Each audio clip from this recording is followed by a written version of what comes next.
Good morning, everybody. Before I make a statement on the economy, I just want to offer an update on the ongoing federal response to the worsening oil spill in the Gulf of Mexico. I have dispatched the Secretaries of Interior and Homeland Security, as well as the Administrator of the EPA, my Assistant for Energy and Climate Change Policy, and the NOAA Administrator to the Gulf Coast to ensure that we continue to do everything necessary to respond to this event. And I expect their reports from the ground today. As I said yesterday, BP is ultimately responsible under the law for paying the costs of response and cleanup operations.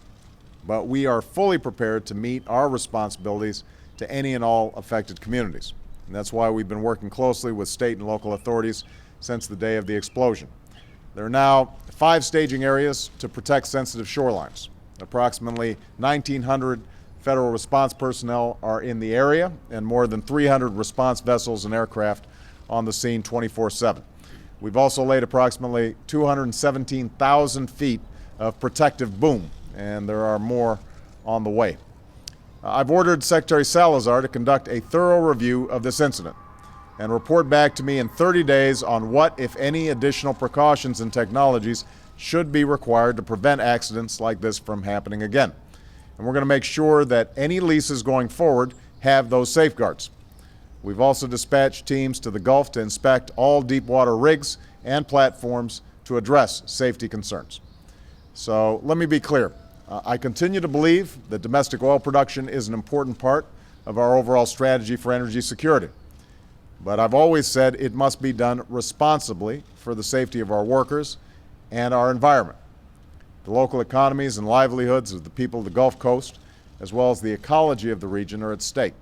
And we're going to continue to update the American people on the situation in the Gulf going forward. Now, I'd like to say a few words about the economy. Every 3 months, the federal government measures the total output of goods and services our businesses, our workers, and our government produce. It determines whether our economy is shrinking or growing, the single broadest measure of America's economic health. At the height of our economic crisis, that measure all too often was delivering grim news. But today is a different story. In the first quarter of last year, our economy shrank at a rate of 6.4%. Today, we learned that in the first quarter of this year, our economy grew at a rate of 3.2%. What this number means is that our economy as a whole is in a much better place than it was 1 year ago. The economy that shrank for 4 quarters in a row has now grown for 3 quarters in a row.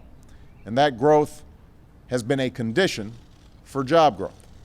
The economy that was losing jobs a year ago is creating jobs today. After the single biggest economic crisis in our lifetimes, we're heading in the right direction. We're moving forward. Our economy is stronger. That economic heartbeat is growing stronger. But I measure progress by a different pulse, the progress the American people feel in their own lives, day in, day out. And this week I spent a few days visiting with folks in small towns in the Midwest, places where the damage done by the worst recession in our lifetimes is profound. They're still trying to recover from a shockwave of lost homes, lost businesses, and more than 8 million lost jobs. It's a tragedy that it has families and communities across America too often feeling like they're on life support. So while today's GDP report is an important milepost on our road to recovery, it doesn't mean much to an American who has lost his or her job and can't find another. For millions of Americans, our friends, neighbors, and fellow citizens ready and willing to get back to work, "You're hired" is the only economic news they're waiting to hear. And they are why the work of moving this economy forward remains our focus every single day. Now, government can't replace every job that has been lost. That's not government's role. It is America's business all across the country, the private sector, businesses that have always been and will always be the engines of our job creation. Our task then is to create the conditions necessary for those businesses to open their doors, expand their operations, and ultimately hire more workers. That's precisely what we've tried to do. by cutting taxes for small businesses, by backing thousands of loans supporting billions of dollars in lending, and by making targeted investments in areas of our economy where the potential for job growth is greatest, areas like clean energy. So as an example, this week I visited workers at a plant in Fort Madison, Iowa. Some of you guys went along. And just a few short years ago, that plant was shuttered and it was dark. Today, it is alive and humming with more than 600 employees at work manufacturing some of the most advanced blades for wind turbines in the world. That facility capitalized on its growth by taking advantage of an advanced energy manufacturing tax credit in the recovery that we passed last year, which allowed it to add equipment, boost output, and hire new workers at that plant. In fact, this program was so successful that it was oversubscribed by a ratio of 3-to-1. That's why I've called for an additional $5 billion in investment into these projects to accelerate the creation of clean energy jobs in America's factories. Because every time a new factory or plant opens or expands in America, it becomes important to more people than the workers it employs. It becomes an economic lifeline to a community, capable of supporting dozens or hundreds or even thousands of jobs indirectly. So the CEOs and the workers that we have here today could tell you the same thing. Malcolm Unsworth is the CEO of Itron. Where'd he go? There he is right here. This is a company that produces smart meters to help businesses and consumers analyze real-time data about how they use energy. And these meters help reduce carbon emissions, improve energy efficiency, and save consumers money. And they're critical components of the smart electric grid of tomorrow. The $3.4 billion investment that the Recovery Act made towards that smart grid helped increase demand for Itron's products. And in January, Itron competed for and won its own advanced energy manufacturing tax credit. And it's using that tax credit to meet that new demand, adding production lines at its plants in Waseca, Minnesota, where it has hired 40 new workers, in Oconee, South Carolina, where it's hired 120 new workers. Carla Rasak and James Morris are here, and these are two of the workers who've just been hired.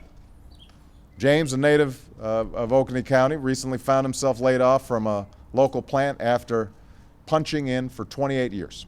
Today, he and his wife, Angela, both work at Itron, helping to forge a clean energy future for their 3 daughters. David View, right over here, is president and CEO of A123 Systems, a company that produces advanced batteries for energy storage and next-generation vehicles. Last August, following a nationwide competition among America's clean energy technology leaders, Vice President Biden traveled to Michigan to announce that A123 was one of the 48 companies to win a Recovery Act grant for advanced battery technology. That grant helped A123 hire 44 new workers, and that grant is supporting the construction of 3 new plants in the state of Michigan, which A123 expects will allow it to hire more than 120 workers by the end of this year, more than 1,000 by the end of next year, and more than 3,000 by the end of 2012. 2 of those workers, James Fenton and Nino Biunda, are here today. They lost their previous jobs in the recession, and then A123 hired them both to help manufacture the batteries of tomorrow. A123 has already begun construction on one facility in the city of Livonia, which is scheduled to go online in July. And they've begun designing a facility in the city of Romulus. And they've announced plans to build their first high-volume factory in Brownstown. So truth be told, A123 was looking to build that factory in Asia. But because it received that grant, it chose the state of Michigan for its largest and most innovative plant yet. And that plant will be one of 30 new plants to go fully operational over the next 6 years, manufacturing electric vehicle batteries and components right here in the United States of America. So this is what's possible in a clean energy economy.